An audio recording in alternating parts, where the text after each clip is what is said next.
My alarm's gone off, so what? I can see someone, so what? What are you going to actually do about it when that happens? And it's an important question because people forget. What would you say is the actual split at the moment within the UK market of wired to wireless? Quick installation, less disruption to the business, can be deployed very quickly, and also maybe covering a couple of extra services within the facility of that commercial space. Yeah. Yes, we are competitors. We're all out to make our own money, but ultimately we want the market to be a success. That's what's driving. It's quite interesting that you've got two different views from two of the global leaders. Do you know what I mean? It's from a Johnson Controls perspective, we want an open protocol platform. Because they saw that we want to sell a video surveillance system, and then we also want to have the Intruder, and we want to integrate it all together. And I'm seeing now more and more manufacturers not just focusing on one range. How do you guys see ecosystem developing from an Intruder aspect? It's then all that nice stuff that comes in behind that, which is delivering extra security, extra comfort, extra profit for the installer, and maximizing what they're doing. And I think that's something that we should perhaps consider a little bit more. We put detectors in that don't have a view of the room. Why don't we put a PIR camera in the room? Oh, it's wireless. Anyone can go and buy it, and anyone can go and fit it. We don't have that kind of regulation. Welcome to Room Secured. Today, we're diving into one of the most familiar but fastest changing parts of the security industry, intruder alarms. From wired versus wireless to cloud apps, signaling, and the shift in what customers now expect. The intruder sector has changed more in the last 5 years than it did in the previous 20. To explore all of this properly, I'm joined by three guests who make up some of the largest brands in the industry. Michael Govier from Texecom, Paul Andrews from Johnson Controls, and Sam Griffiths from Ajax Systems. We're going to look at how the market is moving, what customers actually value today, and how installer expectations have evolved. We'll also discuss where the technology is heading and how modern systems are being designed, installed, and supported. This is going to be an honest, open conversation on what's changing, why it's changing, and what it means for everyone working with intruder alarms.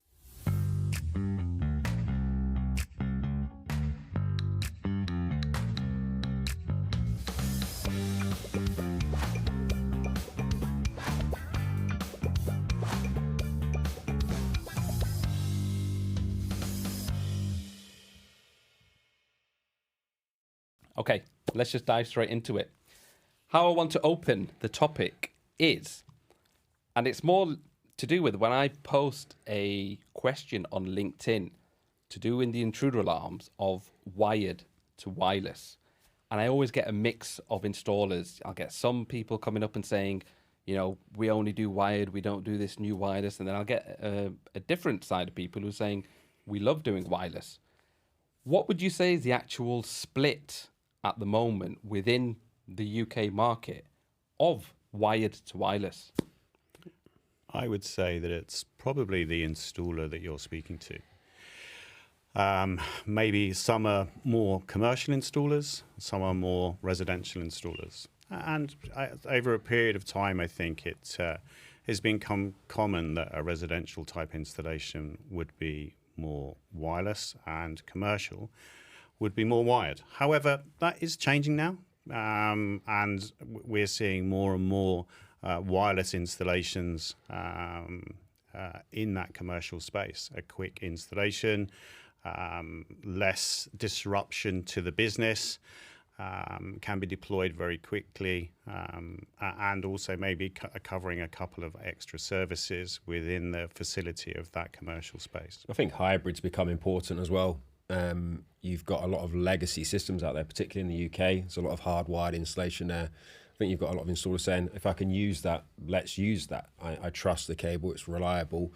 But actually I need to add on additional sensors, maybe some shock sensors that I wouldn't have used before. So wireless and hybrid actually sort of really lends itself to a good split for these installers. What would you say the split then is? Like is it can you put a figure on to say we're looking around 70% is moved to wireless, 30% still wired? Growth is wireless. I think that the more comfort that the installer has with the hybrid solution, for sure, If somebody's doing a takeover with an extension, etc., then maybe it's easier to put that wireless solution in. If it's a new build, and there is some concern about interference with wireless technology, this can be quite specialized stuff, then perhaps more of a hardwired installation would go in. But hybrid is probably the best solution. It's understanding the risk. It's always about understanding the risk. If you really care about the security, it's not a one-size-fits-all solution, in my opinion. But then that comes down to the grading of the system, I suppose, which a lot of people put in up to grade 4 signalling, but put a grade 2 system in there. So you signal on a higher level, but your compliance to the standards being grade 2. But again, I think it's also depending on what you would class as a commercial. So for me, I think an SMB vertical is still largely wireless, because these small businesses don't necessarily have the infrastructure of hardwire. So it's easier for them to do. It's a smaller property. And I think residential SMB are still largely wireless, but your bigger, potentially airports, shopping malls, things like that, that would lend itself to what I would define as a commercial hardwired system. So I think personally that the hardwired vertical or split, I would probably say is 10%, maybe 90% wireless, 10% wired these days. Do you think we're at the point where a wireless and a wired product, I'll phrase that differently. Are we at the point where a wireless can match what a wired system can do now? Technology evolves quickly. So wireless has caught up a long way, I think, in the last couple of years. But again, it goes back to understanding that risk profile. When you've got a physical cable inside a protected area, it's much harder for someone to damage that or tamper with that cable. When you're talking about wireless from outside a protected area, there are ways, and it depends on the severity of the risk, and that's what it's about, balancing that risk. There are ways to defeat wireless, but it is about understanding that risk. It doesn't mean there shouldn't be wireless. We still see it's pretty much 50-50 from a Texecom split in terms of what we see from a wired and wireless. But we have a big legacy estate, obviously, there that we support through our professional installers. Now, will that change as technology keeps evolving? No doubt, and we'll keep evolving with that. With the installers as well, are they finding, now, probably the wrong term to use, but a lot of the older school installers prefer wired systems? Are we finding more of the younger generation or the ones who say, you know what, we can actually save a lot of time and we could fit in probably 2 systems compared to the one that we were fitted in the wired one? Necessarily. I don't think it's necessarily the age side of it. I think it's the skill set. I think the likes of skills for security are doing a good job with bringing up the industry and making sure people are trained. And I think also it's incorrect to assume that if you just do wireless, it's therefore that much easier. It is simpler in terms of labour on site, but you still have to understand it. You can't just throw a wireless device in any area and expect it to work. So there's still a skill set that's needed, and I think it's both young and old generations that are adapting to that. The different skills for different disciplines, and it's risk. Yeah, so is it a graded installation? What type of grade is that? So it is a grade 2 solution. Then traditionally, that can be a hardwired and wireless solution.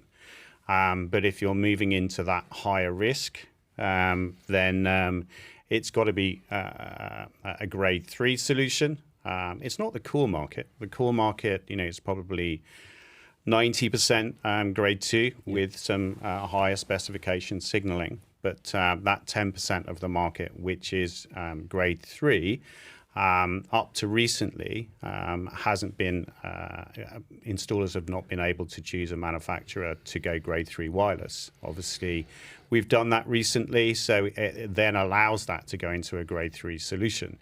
So yes, it tends to be the traditional installer that will say, commercial tends to be a hardwired installation. However, it's up to us as manufacturers to show the technology, show the reliance of that technology, and how it's moved on in that kind of period of time, that we have to give that confidence to the market. I think the market changed, or probably, in my opinion, probably around 2008 was a shift really from wired to wireless. Who was the first manufacturers? Because that's probably a bit before when I was. Who brought out the wireless? I remember that, the 500R, the Scanny 500R. I think going back a long time, say 40 years in the industry, there was the Scannies, which were probably the early kind of a popular used solution. The panic buttons as well. Yeah, panic buttons. Exactly right. And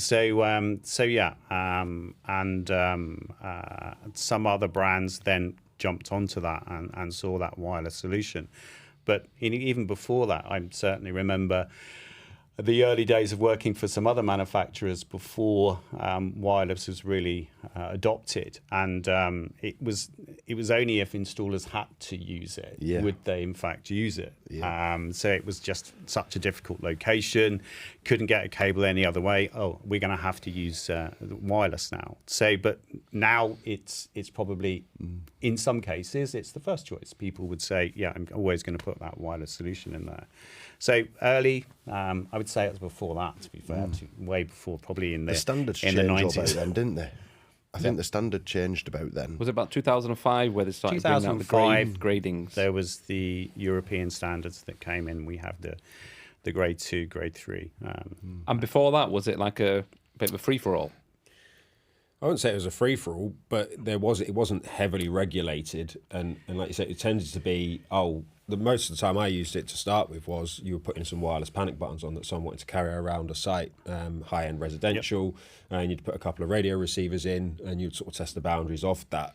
And that was sort of really sort of first instances of it being used. And it was about trust. And it was about installers saying, actually, will this carry on working? Am I going to have to go back every 6 months and change a battery? Because to start with, they were part of the issues. You were going back sometimes sooner than that to change a battery. That's not that installer wanted that, right? And you know, coming from an install background, if you had a cable, you could put a meter on it and you got some information. Whereas you had this technology in the air, you can't see if it's working, why is it not working, etc. So you know that has obviously now changed, and you get a lot more information from your screen, from the actual software that can give you that information now. And I think that fear of wireless has kind of gone away. It now is they're more confident with it. Yeah, for sure. It's more confident. They understand as well. I think installers have started to understand you can't just throw it in and expect it to work in every single space. It doesn't matter how good it is from a manufacturer's point of view. There will always be potential obstacles or interference that you've got to try and overcome. And technology keeps evolving and we'll keep overcoming those obstacles and making it easier and easier. But it does still require that professional installer. Yes. You still need them to have a skill set to understand the environment, to understand the risk, and to design the system accordingly. It's not a one-size-fits-all approach. You've touched on a good topic there, is the skill set. And what a lot of people keep coming up with arguments to me, it's wireless, anyone can go and buy it and anyone can go and fit it. We don't have that kind of regulation where, like, I'll give you an example. In the Irish market, you have to be licensed by the PSA to A, install, and B, to purchase. Like there's, I've spoken to distributors out there say, sorry, we don't sell to anyone unless they are PSA licensed. Whereas we don't have that kind of regulation here in the UK.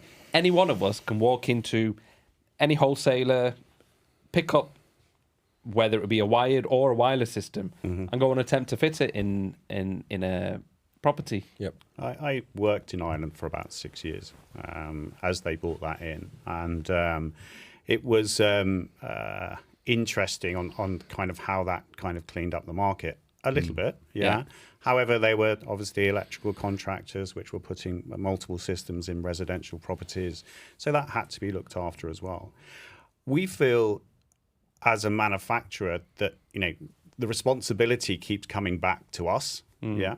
And so the only people that are really going to put some control on that are really the manufacturer. So with part of our brand is that you've got to be certified to use it. So we have that control mechanism that's in there. And I think as manufacturers, if we don't do it, then who's going to kind of help police that market? So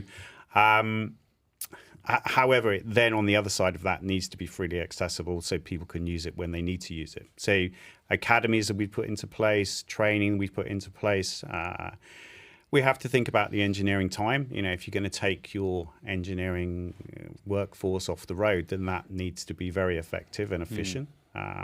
So there needs to be a number of different ways that you can access that, whether it's face-to-face, whether it's online. And it should be seen as a benefit. We've mentioned skills for security. I'm pretty much sure that we all invested in that. There are lots of others we've also invested in. And there's a deficit of 17,000 engineers, I think, at the moment for our industry. And it's about showing that great technology to people coming through and giving them the education. Likewise, perhaps installers which have sat in that more traditional marketplace, that to be able to deliver that confidence to them. So, a number of ways to attack it. You have to keep a level of professional complexity. It's a phrase that when you're speaking to installers comes up quite often. They do want to maybe, as you say, try and fit 2 systems in a day. Yeah. Okay. If they've got that reach, if they've got the marketing power, then potentially they can benefit from that. But what some of them I think are definitely wary of is, does it become so simple that actually when it's an unpoliced, unregulated market, anyone could walk in, pick it up, scan it, I put it up on a wall, thanks very much, see you later. Yeah. And you've got to keep, through training, through different events, that level of, we need the professional installer. They understand where to put devices. They understand where to fit shock sensors and when not to. They understand how to design that system accordingly. And that's that important piece. Texecom have always, as Ajax are doing now as well, we've always championed training with the Texecom Academy. We've always supported skills for security. And all of these things we deem as being really important to the continuation of this market. I do think that it's important that we educate people, but I do also believe that the industry could be more regulated, like the PSA. It's the regulation, I think, in this country is not there in terms of the like, you call someone to do your consumer unit, they have to be NIC regulated. You're going to call someone for your gas boiler, they're going to be gas safe. Your security is still protecting, it's still part of a protection of your property. And really, it should be, personally, I think we need to follow the Irish market. That's my thoughts. I do agree. Yeah, but there's nothing to stop you. Let's talk about the plumbers. I'm no expert, but you can buy the component. Yeah. Nothing's stopping you from buying that component. Correct. Yeah. So if it comes back to that manufacturer, that component won't work unless it's something happens, then it stops anybody from trying to have a go that doesn't have some skill level. There's always been a DIY market. Yes. I love doing DIY, right? I've everything in my house I've done. I'm not a plumber, as you say. I don't touch gas, but I've always done everything else. And that's always existed. I don't think the market has changed that dramatically. It was Yale alarms you could buy through B&Q. Which is still kind of probably one of the leading DIY. So that's always existed. But there's also a marketplace out there that understand, hey, I don't want a DIY system. I drove past a Ring system and I saw the Ring bell box. And I inevitably thought to myself, does that have the same impact as a professionally installed system? Probably does. And these some of the questions. To the untrained eye, they probably think, oh, it is protected. But this is going back to a point that you just made a minute ago about a professional product and a DIY product. The software inside our product is encrypted. And that's something that we have to push, that not only are our products meeting a specific standard, but the software also is encrypted. And I don't think that is This is what the end users don't understand as well, what the difference is between the Ring. Let's say the Ring siren on one house and another brand on another house. The end user wouldn't understand. They won't even understand the cost of the compliance. Every product Texecom sells is third-party certificated. Every product. That costs us a fortune, but we do it for a reason, for the same reasons you just said, Paul. We want to protect the market. You want to make sure that your product is as secure as it possibly can be. But those standards, the grade 2, the grade 3 bit, unless your insurance company says to you as an end user, you need to have a grade 3 system and it has to have ATS level 4 signaling on it, you don't know what any of that means. You never have heard of it before. Yeah, definitely. It's, the industry tends to be a bit smoke and mirrors. Sometimes it's not very clear unless you're directed by an insurance company. And that's getting rarer and rarer now. So it's then up to the individual to make that choice. I think we're trying to make it more information. Certainly on our website, it's more of a journey that people would go through, explaining the different ways that you could install an alarm system. But we would always recommend that it is installed by a certified installer. And there's lots of things which carry on that go through that. If you are an ISO type company, then your engineers should be trained. Yeah, you should be certificate trained. So to kind of carry on that quality, then we've got to deliver the training. Their engineers have got to have the training, and then that message can get out there. I think the other side of this as well, though, is how, as manufacturers, you empower the installer.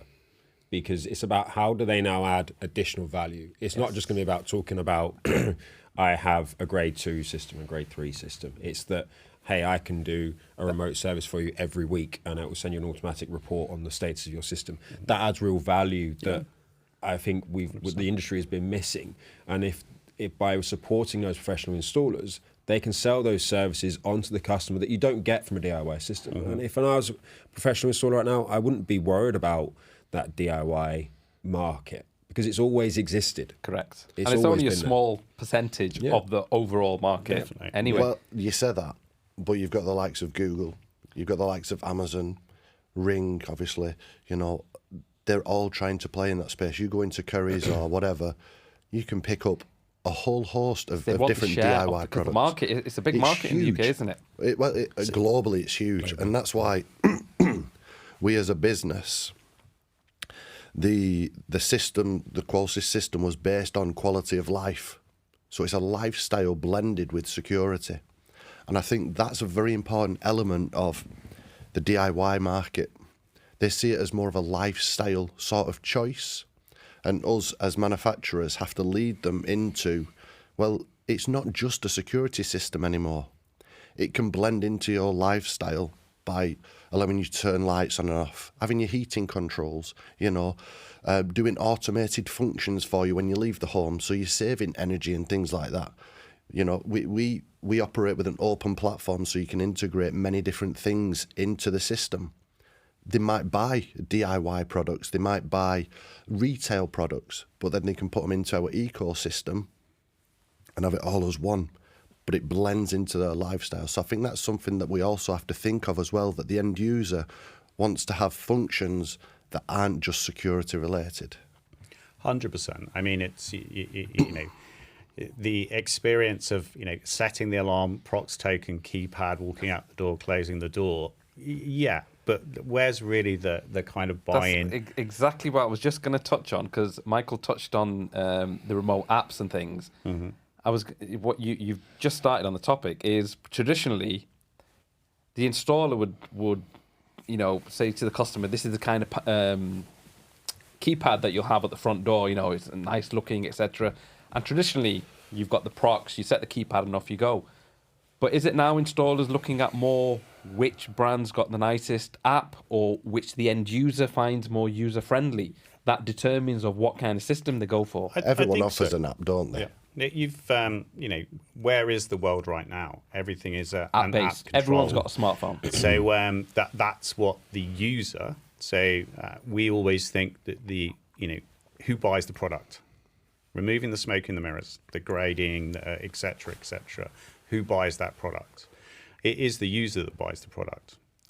So if we can give them the best possible experience and then build in that ecosystem, that not only when they arm the system, choosing whichever way they would like to choose, then what does it do? Does it switch off the lighting? Does it control some other heating? Does it control water flow, et cetera, et cetera? And those are the additional things that I think manufacturers are doing and will carry on doing and enhancing that experience for the end user.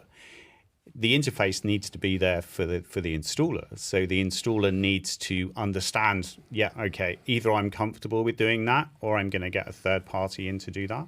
But that is that kind of evolution now that we're going through, that it is that complete ecosystem. End users want a lot more for their investment.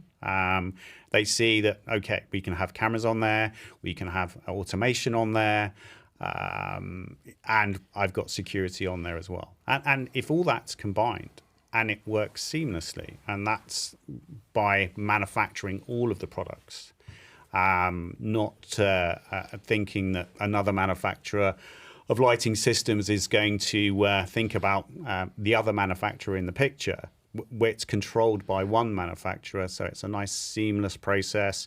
It reduces any kind of downtime for the product. It reduces servicing costs for the product. And we were speaking about a minute ago about the kind of DIY solution. I guess from the information back from my installing days, you obviously made some money out of the installation, but really it was that recurring revenue that you were looking for. So those services, those other products that are added on there, the end user buys into that and thinks, I can't do without that because I won't be able to control my lighting, heating, et cetera, et cetera. So it's about defining who that end user is as well.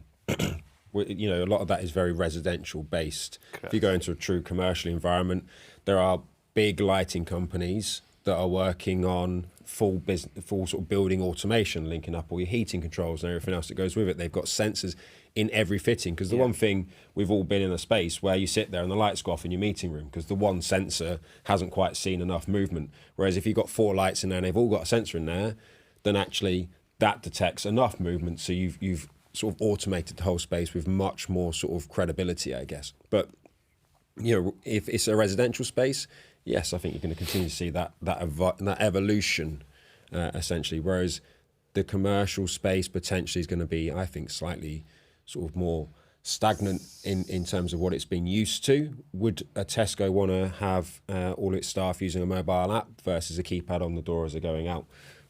True. It will vary on the user, I think. Yeah. I agree that the large installations is maybe not every user, but for sure the information it needs to be data rich. I often talk about this kind of coffee shop or multiple coffee shops. And what if I had 10 coffee shops, or I was an area manager of those coffee shops? What would I want to see? Obviously, arming and disarming of systems, maybe testing of a fire alarm. I'd want to be able to view on the cameras, making sure that there were 3 staff, that it was clean, the stock room was controlled by a simple access control. And if I can do that off of one app, then that's what I want to do. I want to sit in one coffee shop and look at the other 9, and know that all that's kind of done. And that's only done through integration. And we've found that the best way of doing that is delivering our own ecosystem into that, because we're in control of it. We do have API solutions, cloud-to-cloud type solutions, particularly with the lock-in companies. And that is a nice way of going about it. They've got the hardware, the actual physical locks, and we're connecting to them in the cloud and then controlling the multiple locks that might be in a... It's quite interesting that you've got 2 different views from 2 of the global leaders. Do you know what I mean? It's from a Johnson Controls perspective, we want an open protocol platform I was just And going to you're touch on talking that. about proprietary. You're open platform, and you're talking about more as your closed ecosystem. Yeah, I mean, I think it leads to another thing. Yeah, and that's we are all in a situation where we're reading in the news that they've been hacked, this has happened, etc. So the more open the protocol, the more potential provide. You're hoping that the other company has got things protected. There's two sides to that, though, isn't there? If you've got it all in one space and you do get hacked, it goes the other way. Sometimes if you can split the risk, it's better off. Texecom have gone down that open ecosystem. We have done for years. We were one of the first ones to do a full integration with Control4 for that residential space, as an example, just because they knew that space, they had all the devices for it, so why not let the AV team install that in there and put the Texecom system in and connect it all up? It depends on the situation, it depends on the environment, doesn't it? See, open API for us, and totally possible. The drivers for Control4 are available, but it's through the API. I think what you also have to consider is the future of the industry. So obviously Matter is going to be a big thing coming into it. We're already looking at Matter, putting it into the future range of the IQ.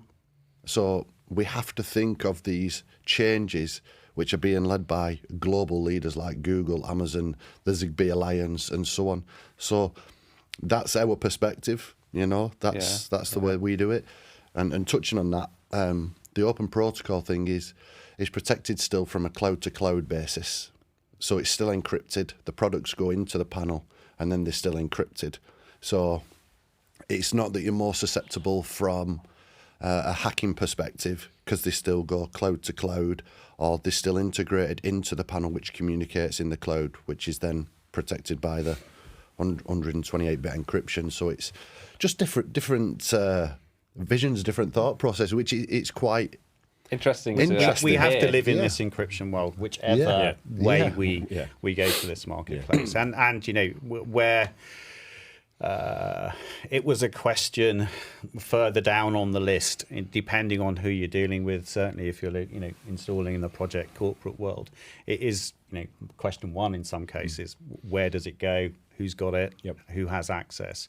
Etc. Etc. So. More control of that maybe gives people a little bit more comfort. Yeah, what we've found as well is with our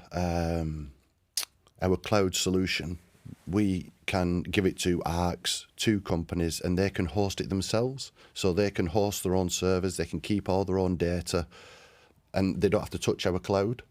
So we're giving them the opportunity to manage all their own data, customers, solutions, etc.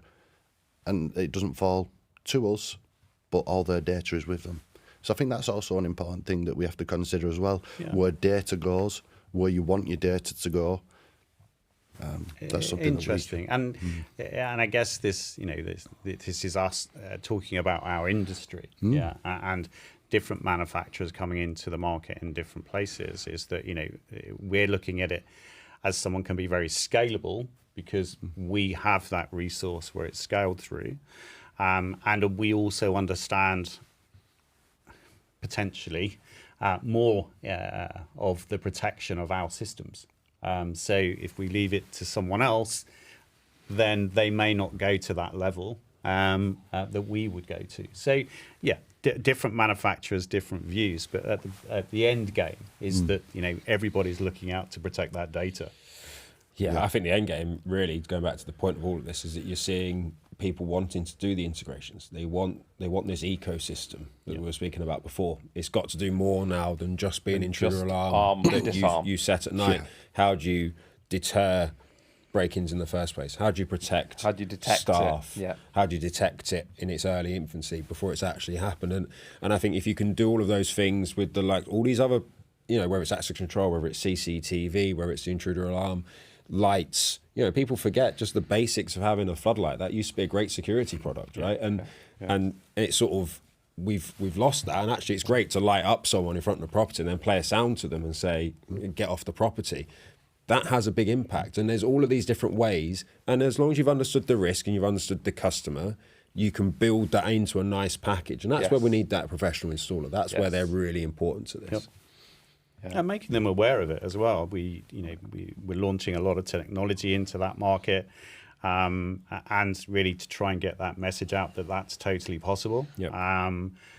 And our marketing message is both to the installer and the end user. And if the end user is saying, okay, we want that, then that drives the installer to install that and that different level of technology, that more integrated level. We're delivering the confidence as manufacturers that this can be done. And it then becomes, instead of that very simple procs taken arming, that's it, that's all done there. It's then all that nice stuff that comes in behind that, which is delivering extra security, extra comfort, extra profit for the installer, and maximizing what they're doing. Yeah. I think the DIY market actually sort of helps in that respect. So they might see that the thermostat, Google Nest or Hive or whatever, it has a particular function. They might see particular cameras being advertised as a particular function, and then I think it sticks in the mind. So when they want a security system, they then potentially will ask the installer if it can do that. So these big marketeers in the retail vertical, they do help our industry in some respects, bring it to light and bring it to the attention of the end user, which is something that is very difficult for us to do, because it is quite the security sector is quite locked down. Closed. Do you know what I mean? It has been. But honestly, we're seriously trying to open it up, and have that feeling about it that it's something that people will talk about. It's not just kind of quite close market within the security industry that we love talking about it, but outside of that, not often do you have a conversation around a dinner table about how your security system works. Perhaps I do. Yeah. No one ever appreciates it. So interesting who have got around the table and whether they ever come back. Quick word from today's sponsor, Seagate. With Skyhawk surveillance drives, you get the Skyhawk recovery service. And this is what matters. It's completely free. If a drive fails, Seagate covers free shipping, attempts professional data recovery in their secure labs, returns any recovered footage on a new drive at no cost, and also replaces your original drive for free. For security systems where footage actually matters, that's real peace of mind.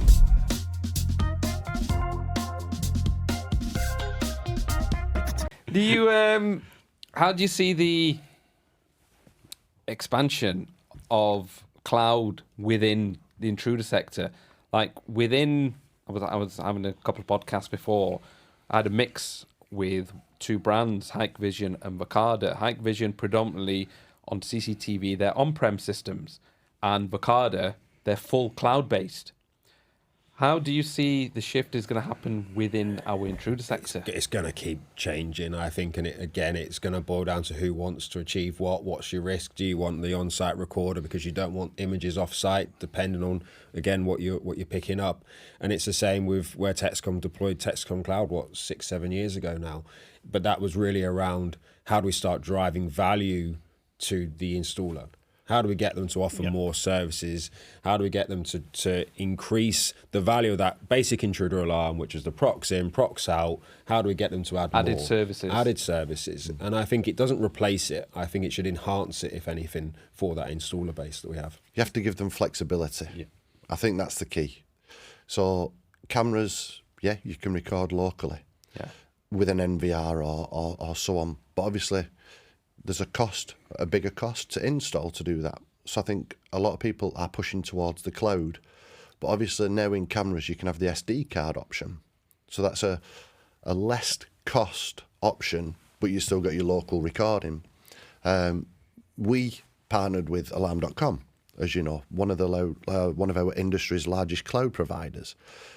So from that perspective, cloud to cloud is very important. You know, companies talking cloud to cloud, most companies have their own cloud. So again, going back to the communication between companies and cloud to cloud is very important for the evolution of our industry. You know, I don't think that it should be so closed, people need to work together to give the best solution to the end user. It's at the right time, though, isn't it? You know, we all remember when your mobile phone first started saying to you, you can store your images in the cloud. Yeah. How many people went, I will never save my photos to a cloud? And how many got hacked as well? There was that as well. And if you'd have tried to push that at the time, you would have been going against the tide. Whereas now you have to watch how things change and evolve over time. Installers would have always said to you, I want to put a man on the ground in front of the customer twice a year because that adds value. I'm showing my value to the customer. Yeah. But actually, there's more ways of them showing their value. They can, if they send that weekly health check to that customer with their brand and stuff on it, says your system's all good. Great, so you've changed it. Back in that recurring revenue, you've done the hard work, you've gone out, you've got the sale, you've installed it, but then how does it carry on making money for you, and how can you make further advantage on that? I think the end user and the installer, it's kind of, you've got to give them, you can go on-prem or you can go in cloud. What's your preference? That each way, I guess, there's pros and cons. Yeah. So giving that you can use which one you prefer is probably a better way of doing that. But for sure, I think that the cloud is probably going to become more predominant as we become more comfortable with what it's offering. Certainly the Ajax services, which we're offering now, more and more storage is going into there. And it allows perhaps, if somebody doesn't have a full Ajax ecosystem and they want one of our doorbells as an example, that they can have recording in the cloud without having an MVR. So these are the kind of benefits that, that's cloud for you. However, maybe somebody's on site and it's more of a closed network. They have more security concerns than others and they want that closed network. Then that's going to be on an MVR type solution. I think you just touched on something I want to move on to, is a bit of ecosystem. And within the whole security industry, let's not just talk about intruder alarms. Let's bring in your whole, your access and also your video surveillance manufacturers. You can slowly see, like one of the global leaders, Hikvision, they purchased Pyronics, because they saw that we want to sell a video surveillance system, and then we also want to have the intruder, and we want to integrate it all together. And I'm seeing now more and more manufacturers not just focusing on one range, they're adding things because they want to, let's not even just say video surveillance. I've seen intruder alarm manufacturers now adding fog as a added service. Yep. They've got the thing where you're saying they add the CCTV open platform if they don't manufacture it themselves. How do you guys see ecosystem developing from an intruder aspect? It'll be hugely important, and I think it will vary on customer to customer for what you need. Not every customer is going to need a smoke machine, for example. Not everyone needs access control, but security and the professional stores out there will recognize that security is more than any individual component. It's the whole system. That's my background. That's where I started. And it wasn't just about the intruder alarm or the cameras. It was about the physical protection you had on site as well. It was about access. It was about who could get there in the first place. Did you need fences up around the property? All of that boils into, that's your security system. Yeah. Now, there'll be customers that will say, I want all of that in one app, in one place, easily accessible, great. Yeah. And that will definitely exist. There'll also be the other customers that will say, hang on a second. That company does something better than what that company does. Well, it could be that. It could also be what happens if that falls over. If everything is in one place, that's now my cameras, my locks, my intruder alarm, and something happens. No one's immune to it. AWS and Microsoft have both had issues in the last month, right? Yep. So if that happens and your whole security goes offline, what do you do? What do you do? And again, it's that managing a risk. Some sites are going to say, not so much at a residential level, but definitely at the more the commercial end of the market, hey, I don't want it all in one place. I went to a house in London with an installer, and we were talking about that ecosystem piece. They had panic rooms and all this sort of stuff installed. When I would never put it all in one place. I can't risk that one system failing and then everything going off. I think it's the ability of having that confidence, yeah, and the confidence in the cloud solution, how that connects, and then the spin of that is that it then becomes a lot more data-rich information, which is easily accessed. So let's take a fire alarm, so EN54 solution for Ajax, then that's going to be able to deliver, of course, a fire alarm system, inbuilt communication going through to the alarm receiving center and onto the client. But the fire brigade in most cities right now will not attend unless they get a visual verification that there is an event happening. Now, So are they following like what the police force is? They want to see visually verified for fire as well. It's not mandated like it is in Spain. In Spain, it has to be. So they install PIR cams in every install in Spain. For that visual verification. For visual verification, because the police will not respond unless it's been visually verified. It has to cover I the do same think area that as well. should come to the UK, to be fair. I think that should be potentially... It is visual verification can be used for intrusion, and with the EM54 solution that we've delivered, that it can be a visual verification because it can be seen that detector activates. Yeah. If we've got a camera, and it just doesn't have to be an Ajax camera. No. Yeah, it can be one of our motion cams. It can be one of our range of CCTV cameras, or it can be an on-viv camera. So we can deliver that into the alarm receiving center. So then with that integration, it means that perhaps with a system that is already installed, so you've got another manufacturer in there that's installed the cameras, but you can integrate that. And then deliver that data-rich information, whether it's intrusion, visual verification, or whether that's fire verification. So that, for me, is then delivering a far better solution, and what the market is needing, because we got the fire brigade saying we're not attending unless we get this information. Yep. So it means that, hey, I've got to literally go to site, go and see what's happening, whereas I can see it on my mobile phone. Alarm receiving centers can get the fire event tied next to the image, so they can actually see what's going on as well. So that's what's happening in the marketplace, and we as manufacturers, we've done that. We've delivered that into the marketplace to making sure that data-rich information then can be given to the right people to make the best possible choice in a fire situation to save lives. Going back to your initial question, so we have the option of you can integrate together, but we also have it within John's Controls. We have different divisions, but they all integrate together through one platform, but they're all standalone on the back end. So if the intruder goes down, you still got your fire, you still got your access, you still got your video, whatever that may be, but you can integrate them all into one front-end GUI. So it brings it together for the customer to actually see and utilise as one. But in the event of an emergency happening, they're all still standalone systems, which I think is something to consider when you're on a large application. Most systems are standalone. So if the internet does go down and that's your connection, then yeah, sure, you can watch the cameras locally. You're going to get events happening locally. Fire system, you're going to clear that building. So what will happen without that connection to the cloud, where you get that data-rich information. It's a really interesting topic, and it's one that's going to keep evolving over time. Goes by, yes. And like I say, you will just have to, you will rely on the installer to decide what's right at the right time. But I no doubt that linking these systems together, even from an ARC perspective, keeps ARCs relevant. If their verification now is proving that a fire alarm has gone off, that's great. Texecom have been doing Exodus detectors on our intruder panels for years.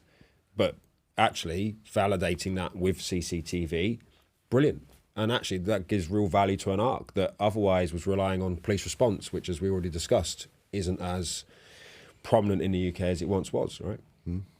It just moves on to when you're talking about the ARCs and stuff, is predominantly before you used to have the intruder panel connected to, let's even go say GSM dialer or something that would connect to an ARC.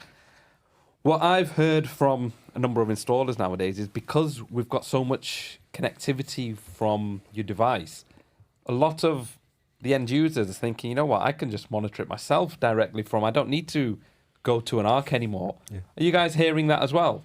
You know, notifications from either apps, it comes through straight away, critical alerts, wakes you up in the middle of the night. From day one, as soon as we had notifications, and then as soon as you had that, we got the complaints of, but I didn't always see my notification. And that's where you have to understand, what does that user want to achieve? Yes, you can have it come through to your phone. What happens when you're in a meeting or you're doing something else or you've not got your phone on you? You have to decide on what you're trying to protect. The ARC still has a huge role to play in, hey, your notification might not get to you. We can't always guarantee that you've got internet, phone signal, or anything else. The phone signal in this country seems to get worse, in my opinion, every time I try to make a phone call. So, you know, but actually that's where an ARC then says, I've got 4 key holders that I have to now ring and go through. Oh, and I validated it's an alarm, I verified it. So, yes, there is some customers, there was from the second we released an app, however many years ago that was, with notification went, why do I need all the rest of you? But it's not for everyone. I think that's why you've got multiple options to communicate to yourself and an ARC as well.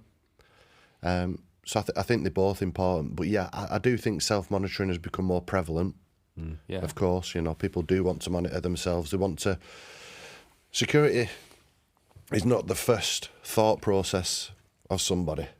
You know, it's still a begrudged purchase, I believe. And I think that hopefully will change as we start to go into a lifestyle element of things. But the cost is still an implication that they think about, especially in today's economy in our country. So I think paying additional for an ARC connection, some people just can't push it that far. So that's why self-monitoring has increased. But like I say, you know, as long as we as manufacturers give them the option of having the opportunity to go through to the ARC, have self-monitoring, that's all that we can do. Totally. I mean, the notification sides of things, so that's, you know, if I'm an end user, I'm a key holder. Alarm system goes off at 3 o'clock in the morning and I'm the person that's going to attend. Now, depending what the police are up to at 3 o'clock in the morning, if it's a Friday or a Saturday night, they might be very busy doing some other stuff. I might be going there on my own. Now, back before the notifications, you would have got the right phone call from the alarm receiving centre saying your alarm's gone off. That's it. Yeah. It was a confirmed alarm. Yep. Oh, so potentially there's somebody in that building. So we're delivering that technology that I can jump on my app and go, right, okay, let's have a look. Let's have a look around site. If it's a motion cam, if it's something that's tied to a camera, then you're going to get that event. You're going to be able to say, I can see somebody in the stores. That's a completely different approach to me as an end user. And certainly if it was my business and I've got my key holders attending site, then surely I've got a health and safety thing to protect my key holders from going there. But I've done as much as possible to deliver that technology. I can use those cameras to do a lot of different things during the day when the system's not set. But having that ecosystem built together, the alarm receiving center, if they can also give that information, then we can see people on site. Then that's data rich. So for sure, self-monitoring is important. It gives me the information. I am the one that's going to turn up. Yeah. Gives the alarm receiving center, they can pass that information on to the police, fire brigade, etc. Yes, we can see a fire. Yes, we can see a person. So as the manufacturer, we've got to deliver that technology. It's going to save people's lives. It's going to stop them from being in a dangerous, risky situation. And also, when our police emergency services attend, then it's for a real reason. So ARCs, obviously a higher risk, then the insurance companies are going to say that, yes, you're going to need some type of signaling going into an alarm receiving center, and that will then be selected on what kind of risk level you're at, whether that's dual path or single path type signaling. It's important for the installer to understand that and understand that risk. And it's really helping the customer understand, okay, I've installed this for you, so what? And it's almost, you have to think about that, so what? My alarm's gone off, so what? I can see someone, so what? What are you going to actually do about it when that happens? And it's an important question because people forget. Even if they do validate it and they say, well, I'm monitoring it myself, I can see there's a camera, I can see there's someone there. I'm in Spain. Mum, there's someone in my house. Can you go around and just see if you can scare them off with a baseball bat? It's not going to happen. So trying to get, I think, from the installer perspective, it's really, they have such an important role to play in saying to customers, so what? What's going to happen? Right, you've now validated it. Now what are you going to do? What's your call to action with this system? Because you've got to bring that value together. Yeah. And important that the installer understands that and the end user understands that. It's and our job to deliver that data-rich information across that ecosystem, for sure.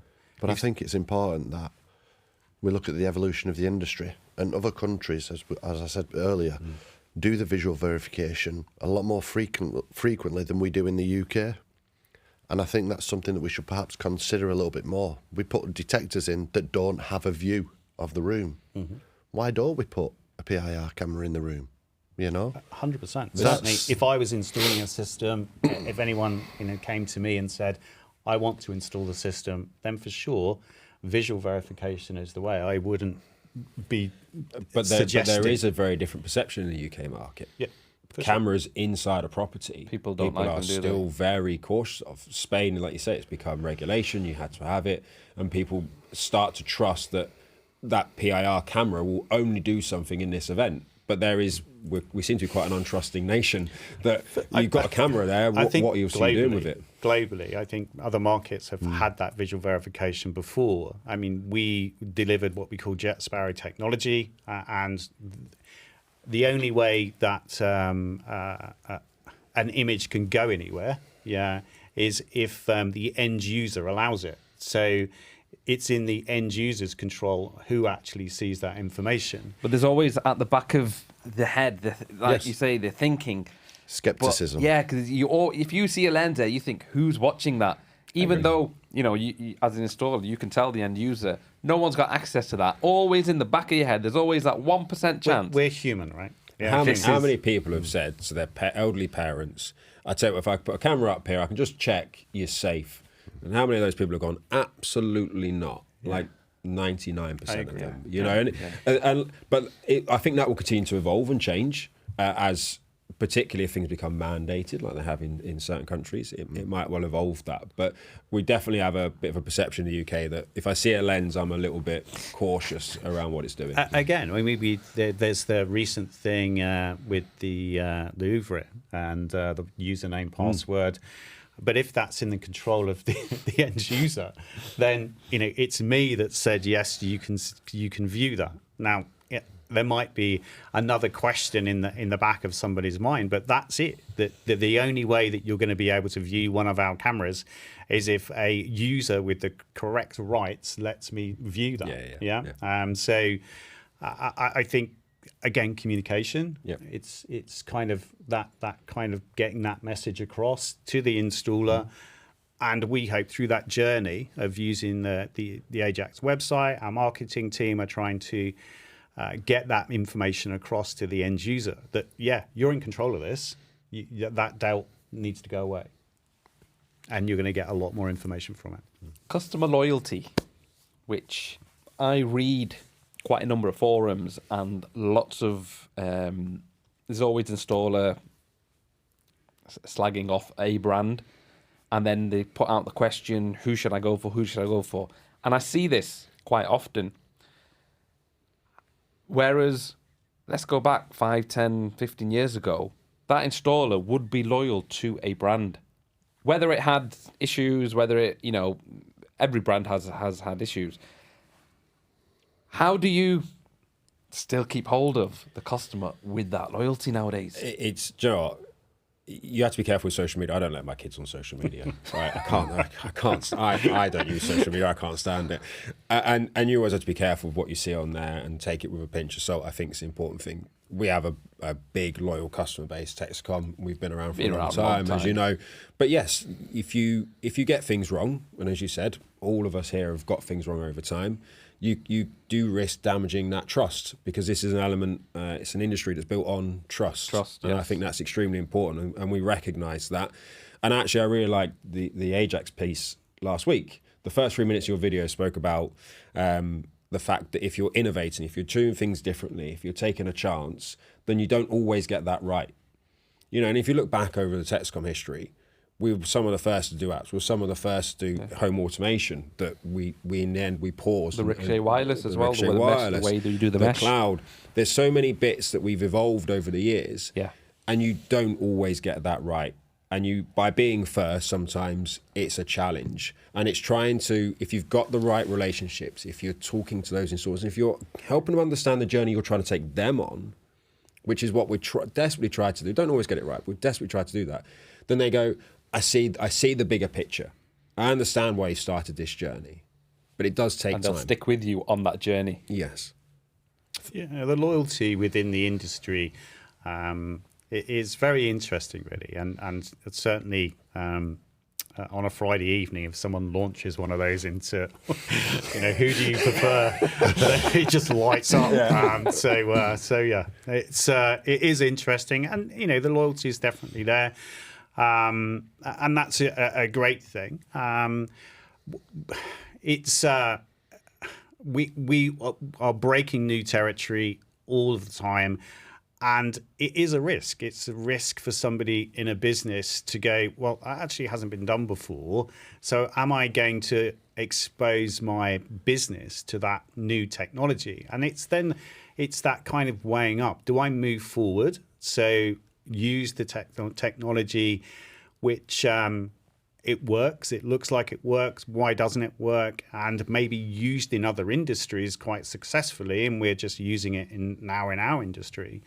Then Dare to Be First was our strapline this year from the special event. And yeah, we understand that, you know, it's a potential that you're on that new ground. But we've got a massive resource in our R&D team, well over 1,000 in our R&D team. A lot of technology that we have. We don't have the product. It started around 2014, probably really in the marketplaces across the globe around 2016. So we don't have a technical debt.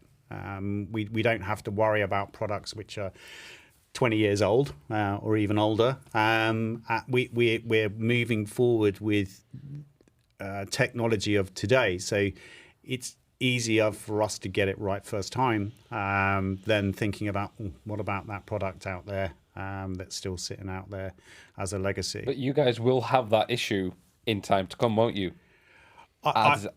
As you progress, for sure, as we progress. However, the kind of technology that we put into the hubs, etc., we have over-the-air technology, so they will update and evolve. You know, we've come such a long way in that amount of time, and there's been a lot of changes. Will there be a lot of changes in the future? I really hope so. I really hope that we're breaking new territory all of the time, making this industry more interesting in the sense, not, you know, for the new people that are coming through, that they choose to be in that security industry. If we remain in the same place, you know, I've been in the industry for quite some time, and talking about end-of-line resistors is something that I would have been speaking about in kind of my 20s as an example. Do I want to be talking about end-of-line resistors in another 20 years? In another 20 years, and expect people to be interested in it, not just at the dinner parties, but but also to get people interested in our industry. We want to be talking about technology. So yeah, we're going to push it all of the time. We're across 187 different territories, different ways that they're going to look at the market. Are we going to see everyone exactly how we should do? No, but because we have that over-the-air technology, then if we need to make modifications, we will do that. So, yeah, it's certainly going to be an exciting year, an exciting future, just with the products that we've launched recently. I think that's also an important thing to consider as well, to be backwards compatible in many respects. So obviously we do have a large legacy customer base all across the globe. So it is something that we have to consider, you know. So we have implemented within our IQ range, the ability to accept backwards compatibility. And we are always evolving as well by the components inside the product to give the end user that best experience. So, again, going back to the differences, but we use the Android platform. Do you know what I mean? So it's that's our backing system. And then from a chipset, we use Qualcomm chipsets. Yeah, so we use the Snapdragon, and that's going to be evolving in the next generation. That's a multi-core chipset, isn't it? So it can do system on a things. module. Yeah, so we use that for the best experience. So it is just the little tweaks and changes that we can implement in the product can make a big difference for that end user experience. It's interesting because we've got 3 different manufacturers, and they all utilize different kind of technology. Yours is panel-based system, yours is a hub-based system, and yours is, like you just said, is Android-based. Do you think there's going to be some kind of universal where everyone's going to start moving to a one type of standard, or do you think it will still continue as we're doing? Different applications, isn't it? There will be applications where you still require that network-driven big control system, and there will be applications where a hub is absolutely the right solution for that environment. And I think giving people that choice and that option is important, providing you are taking them, as we were saying, on that journey. That's what matters about, isn't it? It's trying to bring together the ability to implement a multitude of technologies into one platform. But we at the moment we have Z-Wave in the panel, and you can put a Zigbee card in. We utilize Bluetooth, and then we're going to utilize Matter. So there's all these hosts of different technologies, because all the global companies that you see, I don't believe that you'll ever have one protocol. And it's a shame, isn't it, in a lot of ways? It's the old VHS versus Betamax, right? But something played out. You're not that old to remember that, are you? I don't understand what you mean.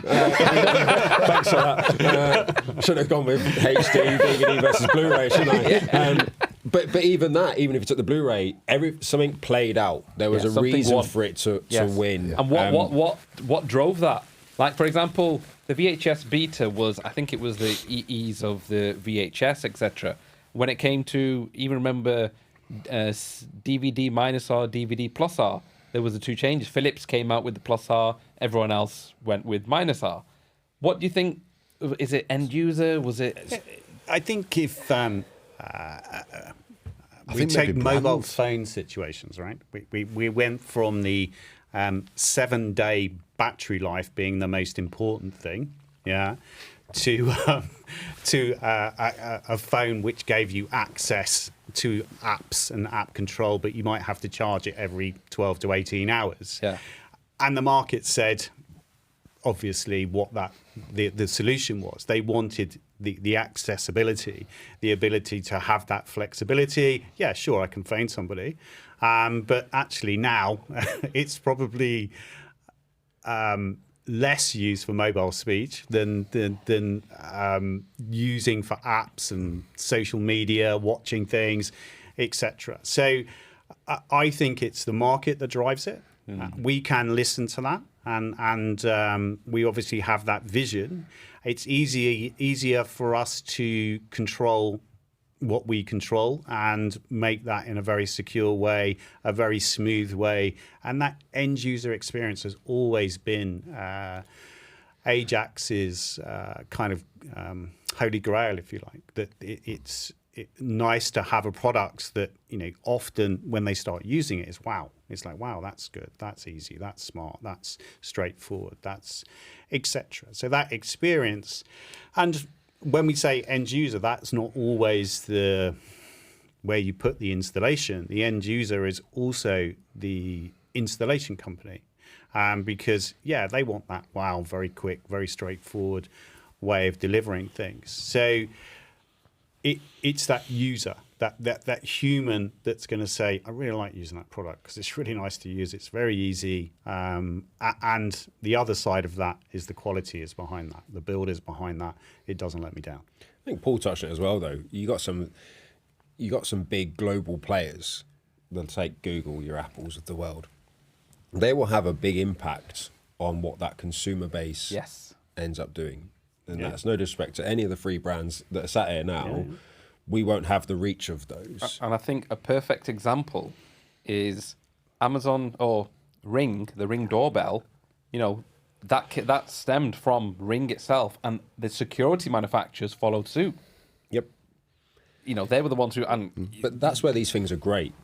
I love the fact that Ajax are in the market. I love the fact that Qolsys are here, because actually, otherwise it's stagnant. It doesn't move. Yes. And it's really hard. When you talked about that loyal customer base stuff before, if you are an incumbent, you've got a legacy system, you've got the technical debt that goes with that, trying to make big jumps and changes can be challenging, because the customer base immediately says, I don't understand that this is the right thing to do. Whereas when you've got a few people, 100%. including the Googles and stuff that are coming in, it does open up the eyes of the end user and even the installer to say, well, I hadn't considered that. But they're not then blaming it on you as the incumbent manufacturer.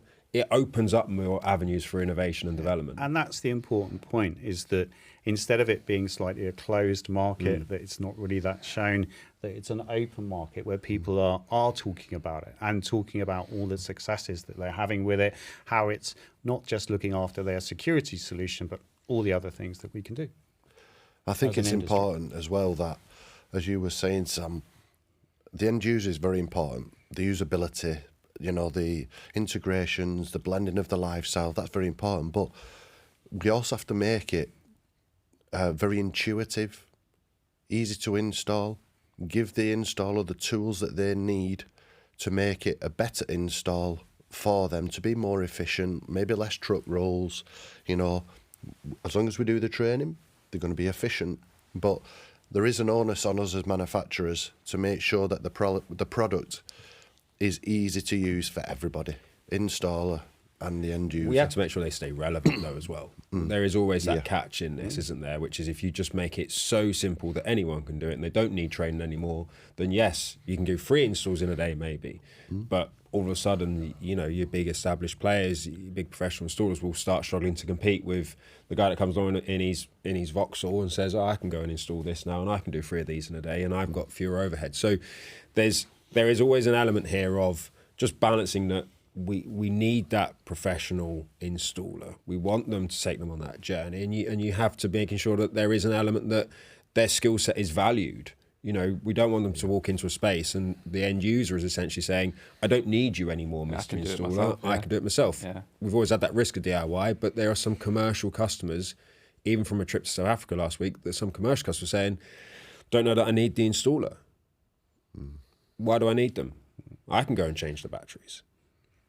Yeah, I think it's them, you know, back to the manufacturer to then have some control over that the kind of higher specification product that's out there, who has access to that. And we need still to protect our space. Yeah.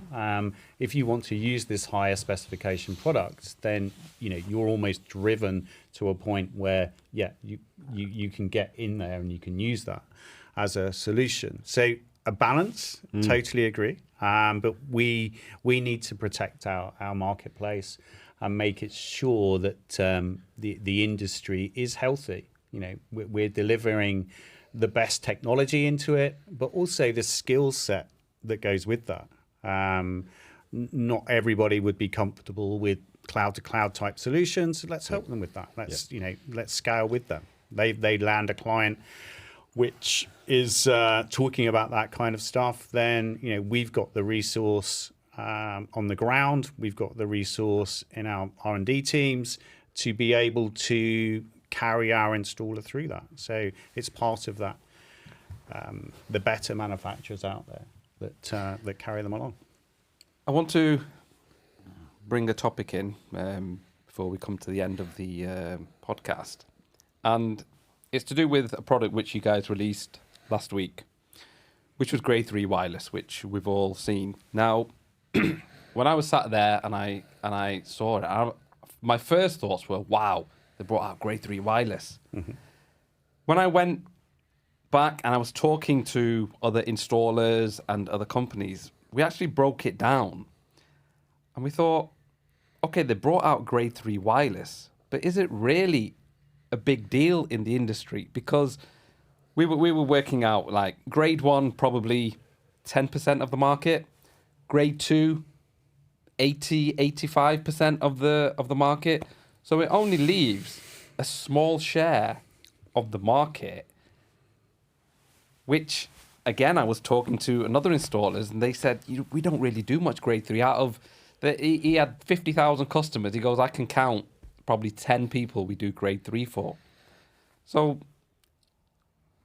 even though you've, broke barriers that other people haven't, is it really a big deal, the grade 3 wireless? So grade 3 wireless, I think we kind of touched on at the start between sort of wired against wireless. It's kind of a similar type discussion. It depends who you're talking to. Yeah. So if somebody is sort of residentially based, then it's unlikely they're going to be in that grade 3 market. There are some installers which maybe target that higher level of installation where the insurance company are driving a grade 3 installation. And for sure, there's great products. We have a hardwired grade 3 solution, absolutely fine in that marketplace. But what we're finding is that, or what we found was that people are very happy with wireless technology, and we were about 90% of the way there with delivering grade 3 technology with the products that's being used today.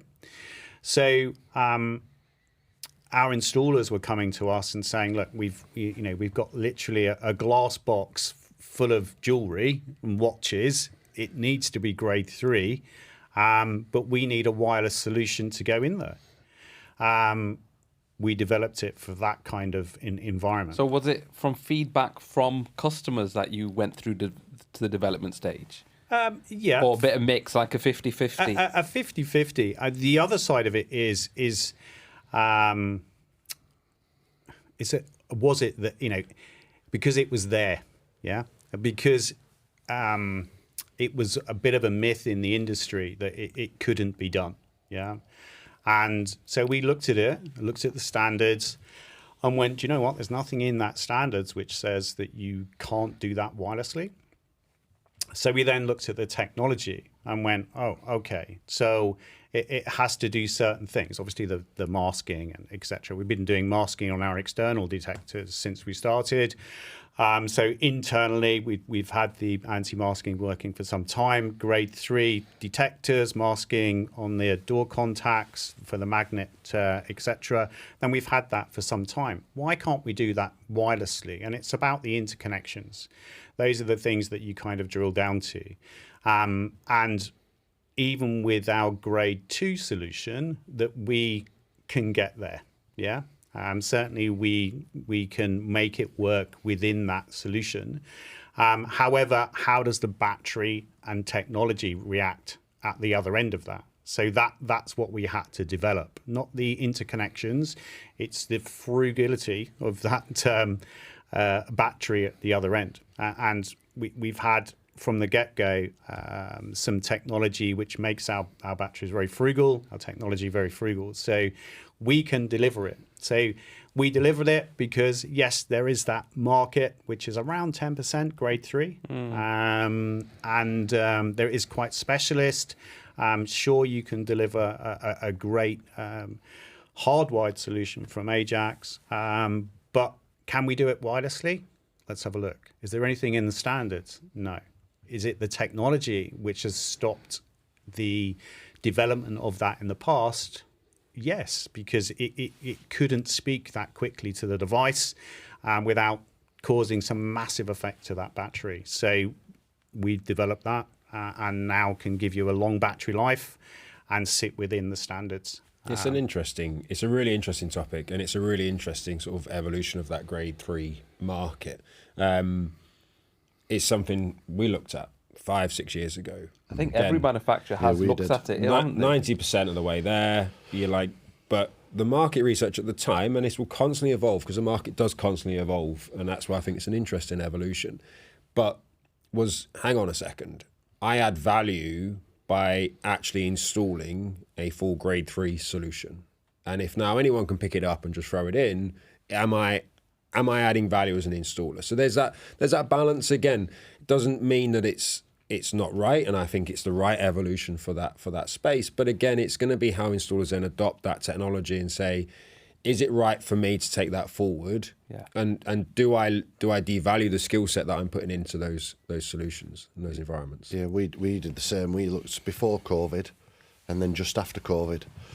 But the size of the market for us, it wasn't really worth the investment, in our opinion. So we focused on the residential and I would say the SMB vertical, with the IQ range,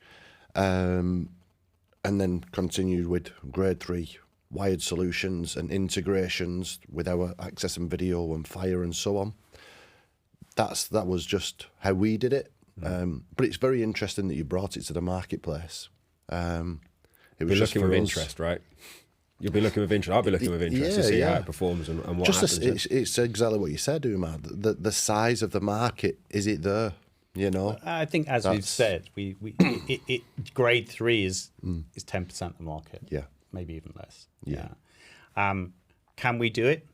Yes, we can do it. So is it that kind of challenge as innovation? We're a company of innovation. So yes, we looked at the numbers. We can see it's less than 10% of the market.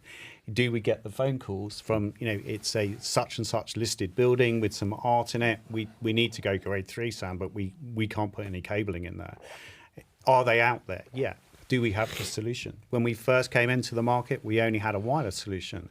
Our installers said, we really like the wireless. It's great. Yeah.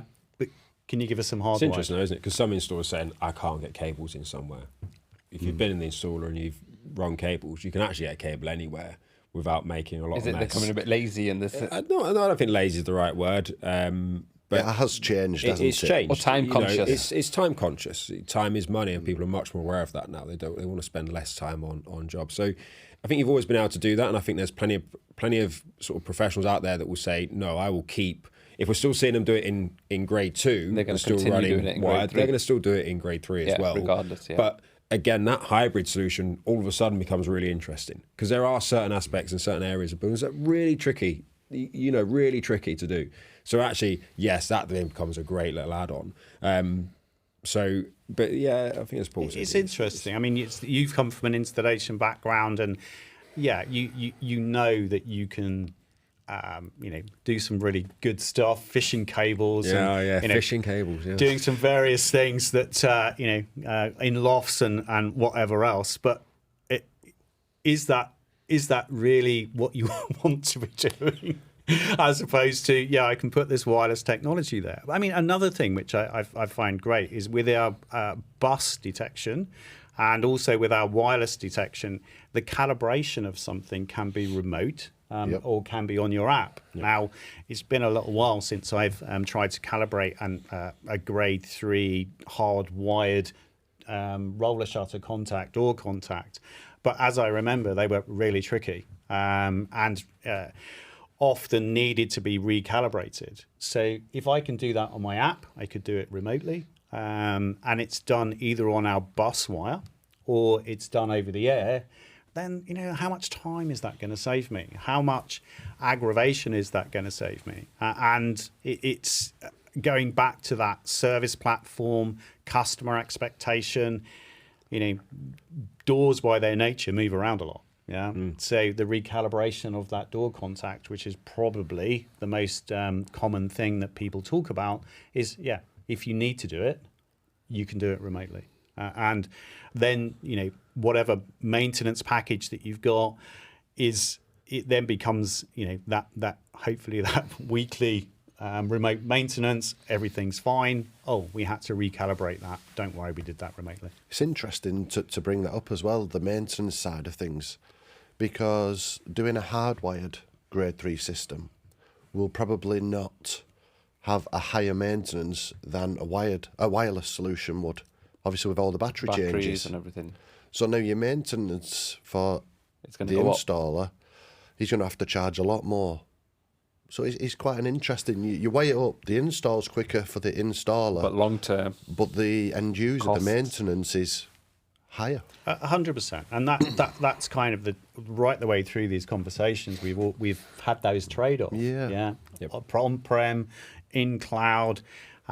So being able to deliver the correct solution for the application is what it boils we down want to to what do. Michael said. Risk. It's all about Exactly the right. risk at the end of the day. I Providing think it's going to choice. be a very interesting, the future to see how that does pan out, and then see if other manufacturers do follow, or if it's like, you know what, it didn't really, but it's there. We developed it, but it's there, and I think it's going to be interesting. Be interesting to see how the market evolves in general, I think. Yeah. If it does become a more regulated market, if you followed the likes of Spain or Ireland, then some of these things become even more important. You also risk it going the other way at the moment, that the less regulated it becomes and the easier it is for installers to come into that space, then actually you start seeing a devaluation of some of these sort of grade 3 solutions and bits and pieces. And it'll be interesting. That'll be what's interesting to follow. True. Gentlemen, I want to thank you very much for taking time out to come onto this podcast, and hopefully should get you guys on again in some future ones as well. Thank you very much. Great, thank you. Thank you. It's good to be here. That wraps up today's discussion on the intruder market. A massive thank you to Michael Govier from Texecom, Paul Andrews from Johnson Controls, and Sam Griffiths from Ajax Systems for bringing their insight to the table. We've covered everything from wired and wireless to apps, cloud, signaling, and how customer behavior is shifting. And one thing is clear, the intruder sector is evolving quickly, and installers are having to adapt just as fast. This is exactly what Room Secured is all about. Real conversations, honest opinions, and getting the industry talking about the changes that actually matter. If you enjoyed this episode, make sure you subscribe and follow along. More episodes are on the way.